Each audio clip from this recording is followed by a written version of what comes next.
저는 음악과 태교에 대한 강의를 준비했는데요.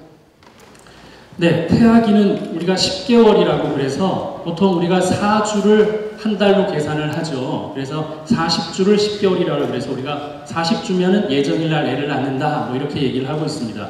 근데 태아기가 10개월이고 우리가 태어나서 사는 걸 요즘 100세 시대라고 하기 때문에 100년을 사는 거예요. 그럼 태아 입장에서는 태아 1개월이 우리 출생 후 10년 사는 거랑 똑같아요. 그러면 여러분들 태교가 얼마나 중요합니까? 얘 1개월에 10년을 녹일 수 있어요. 근데 그 1개월을 아까 우리 교수님 말씀하셨던 것처럼 스트레스를 많이 받고 요즘 연구 결과에 따르면은 스트레스가 아주 많이 받으면 아이가 이 성 정체성을 잃을 수 있다. 이런 연구 결과들도 있거든요. 그러니까 여러분들이 아무리 스트레스를 받아도 아이 핑계 대서 너무 많이 드시지 말고 그러니까 본인이 먹고 싶은 건지 애가 먹고 싶은지를 잘 구분해서 해야 애가 태어나서 다시 본인 몸무게로 돌아올 수 있거든요. 근데 이제 본인이 먹고 싶은 것만큼 더 먹은 거는 반드시 그게 돌아오는데 힘이 들 겁니다. 그래서 여러분들이 아까 좋은 강의 들으셨지만 그걸 잘 회복하실 수 있도록 하고 이 태아 1개월이 이 출생 후 10년 정도라고 생각하고 여러분이 한 달 한 달을 아주 정성스럽게 잘 보낸다면 이 태교가 얘 인생에서는 아주 중요한 제2의 인생을 살 수 있다고 생각합니다.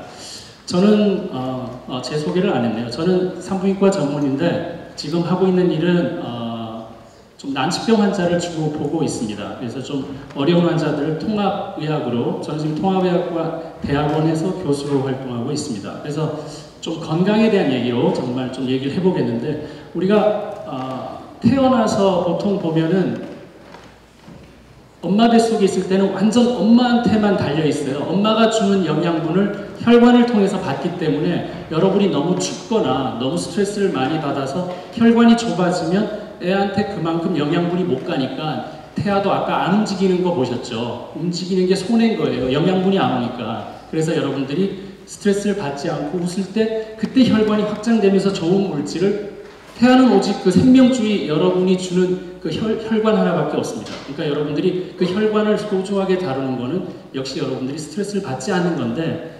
태어나서 애가 처음으로 하는 게 폐호흡입니다.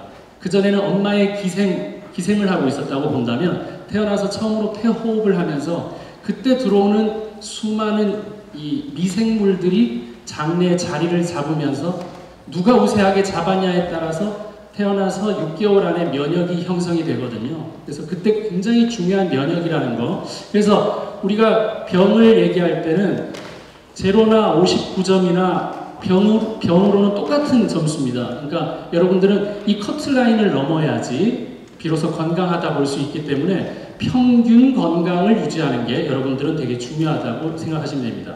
아이의 뇌가 걱정이 되시죠? 그 뇌가 어떻게 생겼냐 아주 쉽게 설명을 해보면 원래 뇌는 이 숨만 쉬는 척수가 연결돼서 1번 요 뇌만 있는 게 파충류 뇌고요.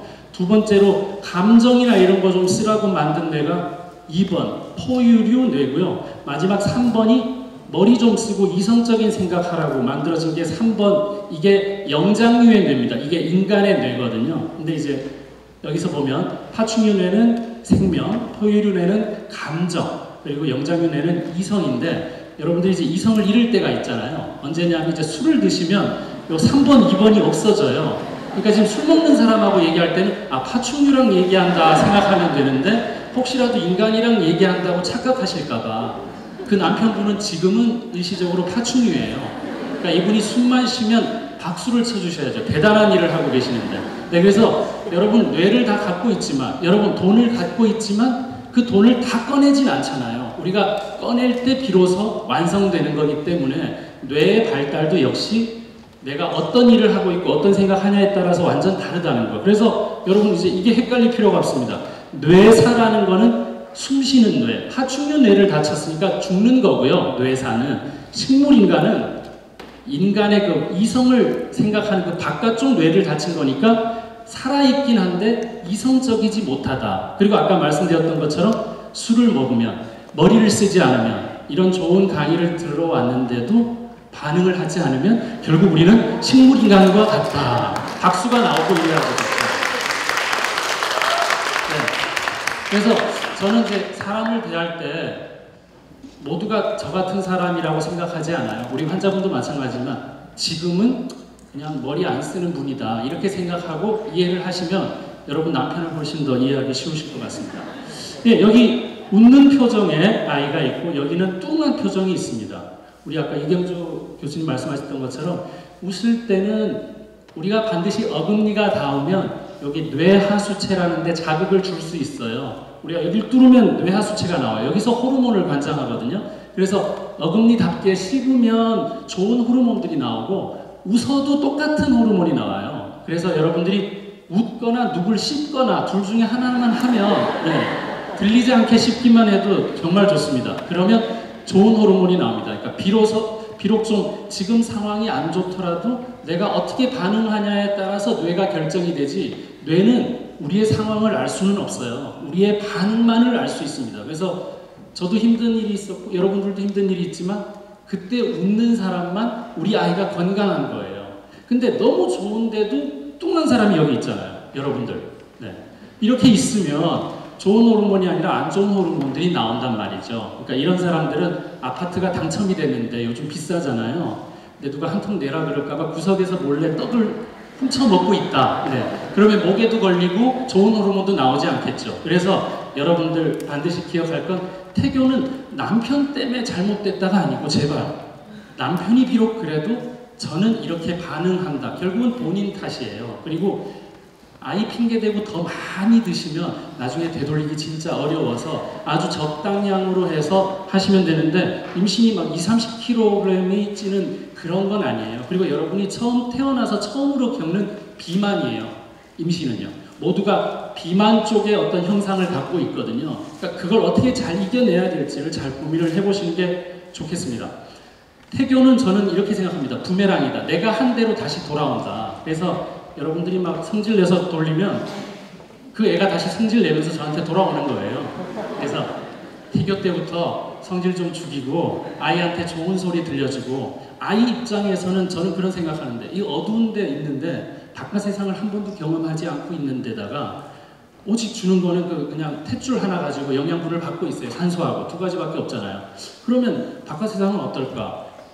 시각보다는 사실은 청각에 예민할 수밖에 없어요. 그러니까 소리 지르고 막 남편이 그러면 나가면 큰일 나겠는데 막 이런 생각을 할 수 있잖아요. 그러니까 여러분들이 바깥 세상이 좋다는 어떤 좋은 리듬을 갖고 얘기하고 또 좋은 음악이 들어가면 사실 그게 태교에 가장 중요하고 임신 3개월쯤 되면은 미각이 형성이 돼서 엄마가 초코 케이크를 먹으면 양수에서 그 초코 맛을 얘가 알게 돼요. 그래서 얘가 어릴 때부터 뭘 먹기 시작하는 건 다 여러분 때문이에요.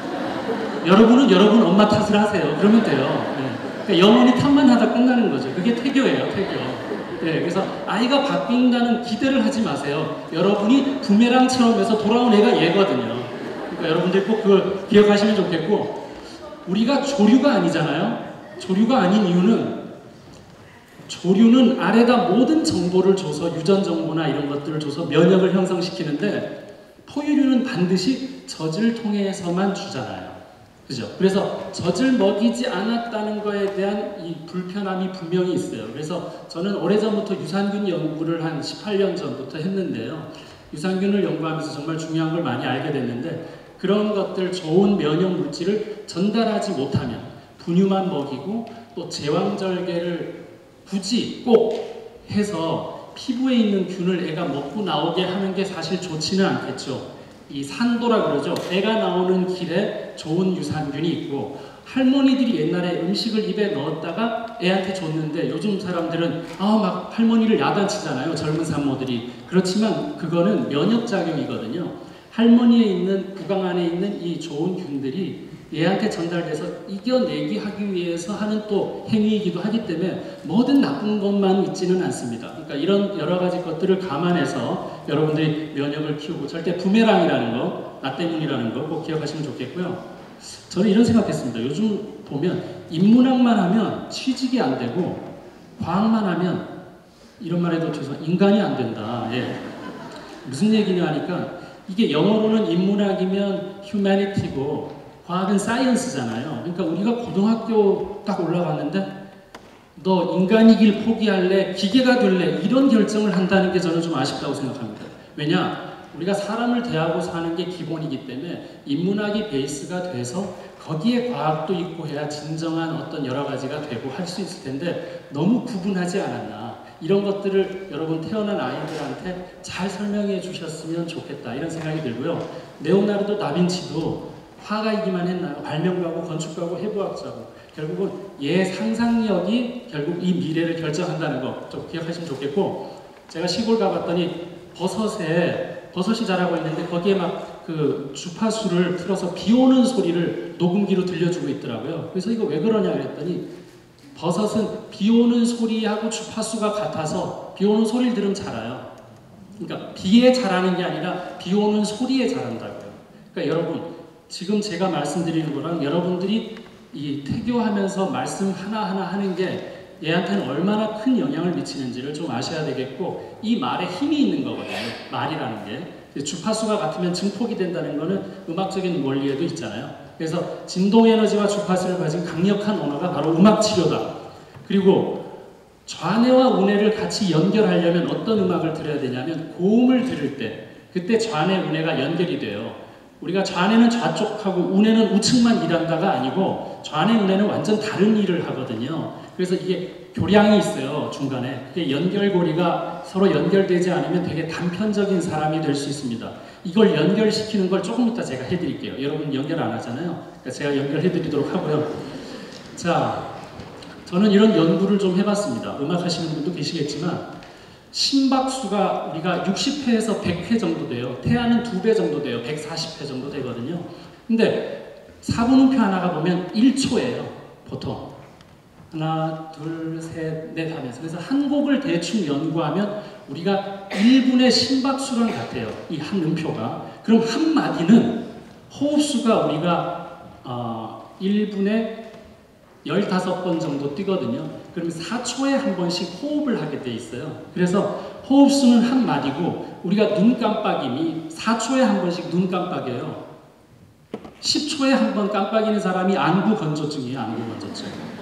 그리고 맨날 눈 아프다 그러잖아요. 그러니까 알게 모르게 우리는 리듬을 가지고 살고 있다는 건데 이 리듬을 어겼을 때 생기는 문제인데 이 리듬을 리셋 시켜주는 게 누구냐? 음악이에요. 음악을 틀면 다시 그 음악에 우리가 모든 걸 맞출 수 있거든요. 한 음은 심박수, 한 마디는 호흡수, 그리고 한 소절 네 마디는 위운동수예요. 위운동은 1분에 3번 정도 되거든요. 얘도 리듬을 타야 돼요. 여러분들이 리듬을 잃었어요. 막 살았기 때문에. 태아 핑계대고 막 먹었기 때문에. 이 리듬은 다시 음악을 틀면 정확하게 맞춰지는데 좋은 음악을 들어야죠. 그래서 클래식이 좋은 이유는 정확한 선율과 여러 가지 어울리는 악기가 일정한 리듬을 내고 있기 때문이다. 그게 태교라는 걸 아시면 되겠고 음치는 뭐냐 하면은 한국에서는 노래 못한다고 얘기하고 미국에서는 톤 데프라고 그래요. 그래서 음을 듣지 못하는 사람이라고 얘기해요. 이게 맞아요. 들은 음이 없어서 낼 힘도 없다 이 얘기예요. 근데 이 아이가 들려준 적 없는 음악을 본인 스스로 그 음을 정확하게 내기가 어려워요. 그러니까 여러분들이 비록 노래를 못해도 노래 틀 힘은 있잖아요. 손가락 다 있으시죠? 그러니까 틀면 그 음악을 들려주면 얘는 올바른 음악을 가지고 듣고 나왔더니 됩니다. 그래서 우뇌는 주로 감정적인 거 이런 것들을 담당하고 있고 좌뇌가 좀 이성적인 걸 담당한다고 하는 학설들이 있는데 그렇게 따지면 우뇌가 발달되는 거는 태교 때부터 발달돼요. 그래서 감성적인 사람이 되려면 지금이 유일한 기회입니다. 이걸 놓치면 교육해서 될 게 아니에요. 계산적인 사람이 태어날 거예요. 그렇게 따지면. 그래서 여러분들이 태교가 중요하다는 거 아시면 되고 난청 요즘 많거든요. 저도 많이 보는데 스스로 남의 얘기를 듣지 않는 걸 저는 자가 난청이라고 얘기하고 있습니다. 그래서 제발 제 얘기 좀 들으시고 오늘 좋은 얘기, 좋은 음악을 들으셔서 여러분들이 그래도 조금 더 도움이 되는 그런 하루 됐으면 좋겠고요. 예, 이걸 보시면 사람 몸인데 네, 옛날에는 이 마이크가 필요 없었어요. 왜냐하면 마이크가 없었기 때문에 소리 큰 사람이 필요했어요. 노래를 할 때 안 들리니까. 근데 지금은 마이크가 워낙 발달되니까 어떤 음악을 여러분들이 좋아하시냐면 여기다가 목소리, 그 다음에 가슴의 소리, 배의 소리를 다 넣어서 어울린 조합된 소리를 여러분들이 좋아하거든요. 그러니까 세상이 이만큼 변했다. 막 지르는 게 노래가 아니라 여러분 감성을 건드리는 게 노래인 것처럼 제발 태교 좀 제발 감성적으로 예? 아이 핑계대고 많이 드시지 말고 이것만 기억에 남으실 것 같은데 네. 본인 때문입니다. 이 아이를 봤을 때는 이게 벽이에요. 벽이죠. 네, 어른이 봤을 때는 계단일 뿐이거든요. 그러니까 아이한테는 벽처럼 느껴지는 걸 우리가 계단으로 설명하는 거 이게 바로 태교입니다. 제 강의는 여기서 마치고 제가 아까 약속했던 좌뇌와 우뇌가 같이 만날 수 있게 하는 치료를 2분 51초 해드릴 텐데 제가 노래를 할 겁니다. 그래서 노래는 뭐냐 하면은 여러분들이 좋아하시는 지킬 앤 하이드의 지금 이 순간이라는 노래를 들려드릴 텐데 비록 조승우는 아니지만 여러분들의 상상력을 제가 기대해 보겠습니다.